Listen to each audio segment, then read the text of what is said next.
Right, so the last little bits we're going to look at is we're going to look at the hot and the cold colours, okay? So the hot colours, you need to think of things that are hot.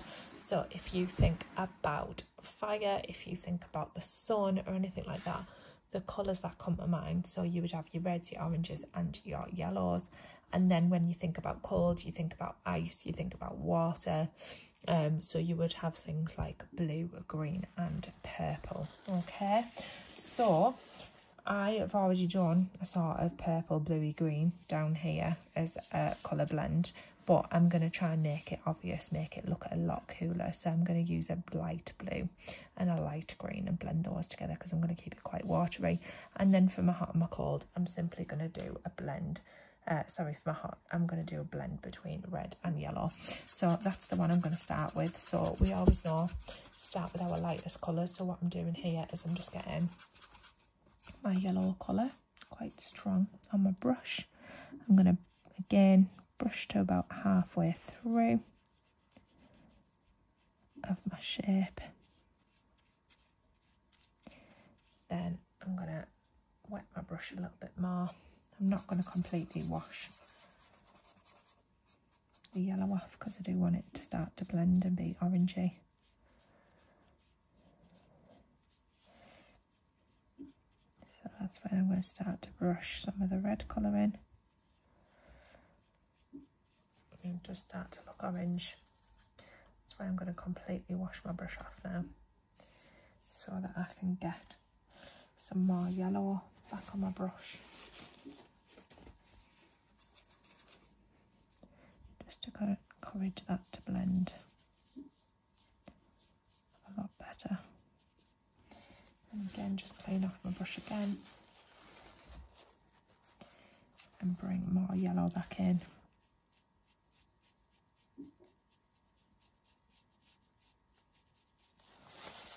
And you just got to clean your brush off and add more yellow back in to a point where you're happy with it, that you've got that blending, okay? Then again, completely wash off my brush, scrape off or wipe off the excess water with a bit of tissue. And then I'm getting my red now, very strong red, to go in and to paint in that top corner. Did such a good job of drying my brush. The paint's gone a bit too dry. There we go.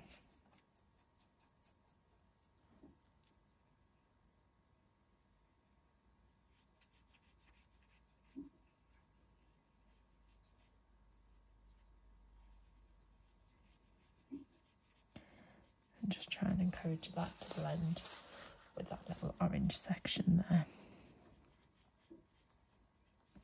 Using my brush to blend it out. Okay, so that's my hot section.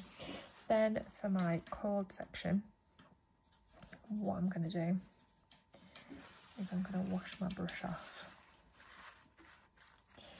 And I'm going to start using my knowledge of tints. So I'm going to get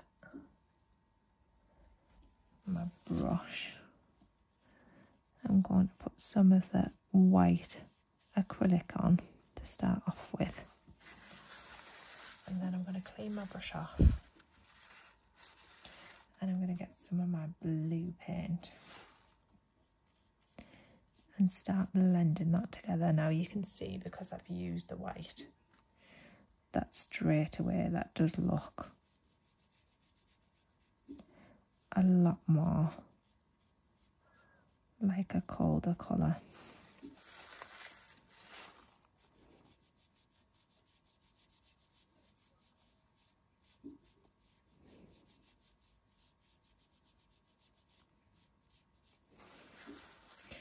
And what I'm going to do at that very end is get a little bit of green that's mixed with my white.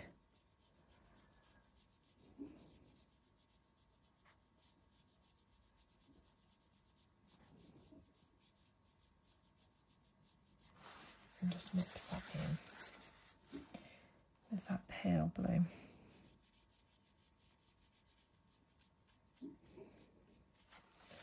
Before I continue on,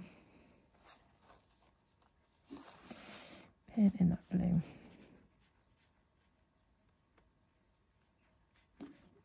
Down that end of the shape.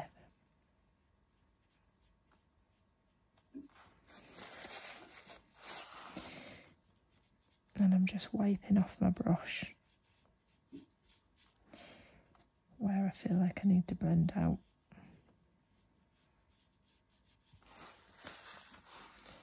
Get a little bit more water.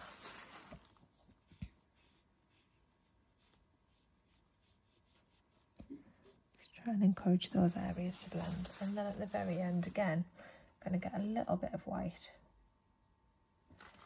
I'm just going to mix it with the purpley colour that I've already got, and just at the very end I'm going to mix a little bit of that purpley colour in as well. And again, I just need to get some of that blue back and just mix it in and blend it together.